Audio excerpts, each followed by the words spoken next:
Mon nom est Isabelle Maher, je suis cofondatrice de l'entreprise Histoire du Monde. Histoire du Monde, c'est quoi? Qu'est-ce qu'on fait? Bien, on écrit l'histoire des gens, qu'ils soient vivants ou disparus. On archive ces histoires-là dans une banque de récits et en plus, on est archivé par Bibliothèque et Archives nationales du Québec. Et pour ceux qui le veulent, évidemment, on imprime ces histoires-là sur presque tous les supports. Qui sont nos clients? Bien, tout le monde. Quiconque veut léguer un récit à la postérité, un père, une mère, un grand-père, une grand-mère, c'est des gens qui font appel à nous. Parfois, c'est leurs enfants qui se mettent ensemble et qui offrent ce cadeau-là à leurs parents. Et évidemment, pour ceux qui sont disparus, on écrit des histoires à titre posthume. Quelle est notre expertise? Bien, Martin Bisaillon et moi-même, les deux fondateurs d'Histoire du Monde, nous sommes deux journalistes d'expérience.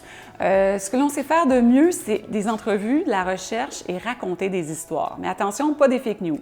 On raconte des histoires vraies, bien écrites, vérifiées et surtout des histoires qu'on a le goût de lire.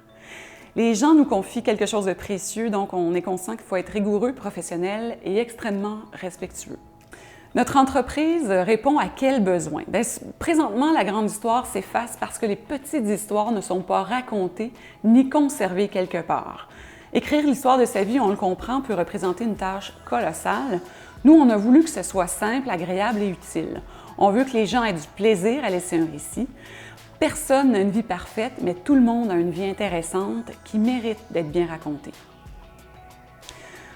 Comment se démarque-t-on de la concurrence? Bien, avant de se lancer dans cette aventure-là, on a fait évidemment des recherches, une étude de marché. On a vu sur le web qu'il y avait des rédacteurs, des biographes, des écrivains qui s'annonçaient.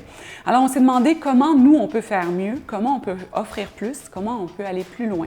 Le résultat est unique, ça s'appelle l'Histoire du Monde et on est très fiers de pouvoir dire qu'on est les seuls à faire ce qu'on fait, c'est-à-dire écrire, imprimer et archiver l'histoire des gens. C'est donc un clé en main.